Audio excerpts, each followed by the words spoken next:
2006లో పరీక్ష జరిగితే కడప నుంచి హైదరాబాద్కు ఓఎంఆర్ సీట్లు తీసుకొని పోతా ఉంటే అప్పుడు డిప్యూటీ డిఓలు కన్నా ఎల్లారెడ్డిని సత్యనారాయణమూర్తిని మీరు ట్రాప్ చేసి లొంగ తీసుకొని కర్నూలులో ఒక హోటల్లో వాళ్ళని తీసుకొని మీ సమీప బంధువులు మీ రక్త సంబంధికులు తీసుకొని ఇక్కడ ఒక్కొక్కరితో 5 లక్షల నుంచి 10 లక్షల రూపాయలు ఒక్కొక్క ఉద్యోగానికి రాబట్టి లంచాలు తీసుకొని మీకు కావాల్సిన ఉద్యోగాలన్నీ కూడా మార్కులు దుద్ది ఓఎంఆర్ సీట్లలో దుద్ది ఆ కుంభకోణానికి పాల్పడింది నువ్వా మీ కుటుంబము మీ నాయన ముఖ్యమంత్రిగా ఉన్నప్పుడు కాదా జగన్మోహన్ రెడ్డి సూటిగా ప్రశ్నిస్తా ఉన్నా.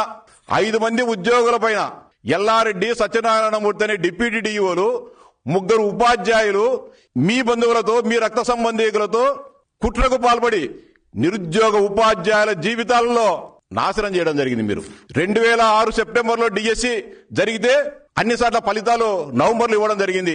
ఈ మధ్యకాలంలో జరిగిన కుంభకోణం బయటపడి మళ్లీ రాష్ట్రంలో ఉండే మిగతా అన్ని జిల్లాలలో ఉపాధ్యాయ నియామకాలు సక్రమంగా జరిగితే మీ జోక్యం మీ కుటుంబం జోక్యం చేసుకుని మీరు కోర్టు సంపాదించుకునే ఆలోచనలో కడప జిల్లా నిరుద్యోగ ఉపాధ్యాయుల జీవితాలను నాశనం చేసింది మీ మేనమామలు మీ తండ్రులు. మీ తండ్రి ముఖ్యమంత్రిగా ఉన్న అప్పుడు కాదా జగన్? దీనికి ఏం సమాధానం చెప్తావు? ఇది వాస్తవమా కాదా?